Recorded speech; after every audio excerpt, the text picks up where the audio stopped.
Markas makam Imam Syafi'i terletak di area pemakaman Al-Karafa, distrik Al-Khalifah, Kairo, Mesir. Imam Syafi'i adalah salah satu dari imam mazhab dalam ilmu fikih yang paling banyak diikuti oleh umat muslim di Indonesia. Melalui salah satu kitabnya yaitu Ar-Risalah, ia terkenal sebagai perumus pertama metodologi hukum Islam atau ushul fiqh.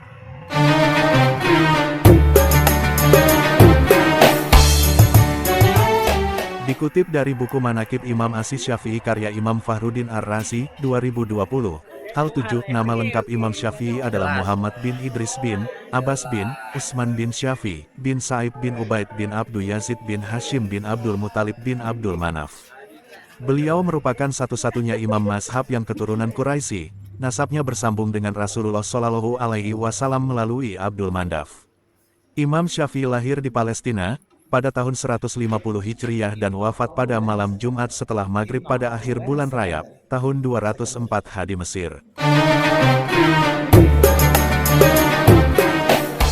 Ada perbedaan pendapat di kalangan ahli sejarah terkait tempat lahir Imam Syafi'i. Ada yang mengatakan di Gaza, ada juga yang berpendapat di Askalan, dekat Gaza. Ketika berumur 2 tahun, Imam Syafi'i dibawa ke tanah leluhurnya di Mekah oleh sang ibu, setelah ayahnya meninggal. Sejak kecil, Imam Syafi'i pandai dalam sastra Arab, di mana ia mampu menghafal berbagai syair-syair Arab. Berkat bimbingan ibunya, Fatimah, ia mampu membaca dan menghafal Al-Quran. Setelah itu, ia berguru kepada Sufyan bin Uyainah, salah satu ahli hadis di Mekah. Di Makkah, Imam Syafi'i dan ibunya tinggal di dekat Shibu Al-Khaif. Di sana, sang ibu mengirimnya belajar kepada seorang guru. Sebenarnya ibunya tidak mampu untuk membiayainya, tetapi sang guru ternyata rela tidak dibayar setelah melihat kecerdasan dan kecepatannya dalam menghafal. Ternyata kemudian dengan segera guru itu mengangkatnya sebagai penggantinya, mengawasi murid-murid lain jika dia tidak ada. Demikianlah, belum lagi menginjak usia balik, beliau telah berubah menjadi seorang guru. Setelah rampung menghafal Al-Quran di Al-Kutab, Imam Syafi'i kemudian beralih ke Masjidil Haram untuk menghadiri majelis-majelis ilmu di sana. Sekalipun hidup dalam kemiskinan, beliau tidak berputus asa dalam menimba ilmu.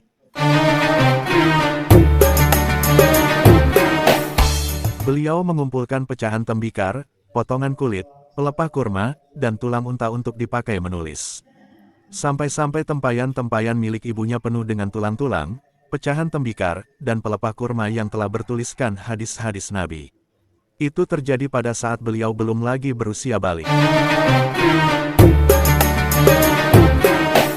Sampai dikatakan bahwa Imam Syafi'i telah menjadi penghafal Al-Quran pada saat berusia 7 tahun, lalu membaca dan menghafal kitab Al-Muwatta, karya Imam Malik pada usia 12 tahun sebelum beliau berjumpa langsung dengan Imam Malik di Madinah.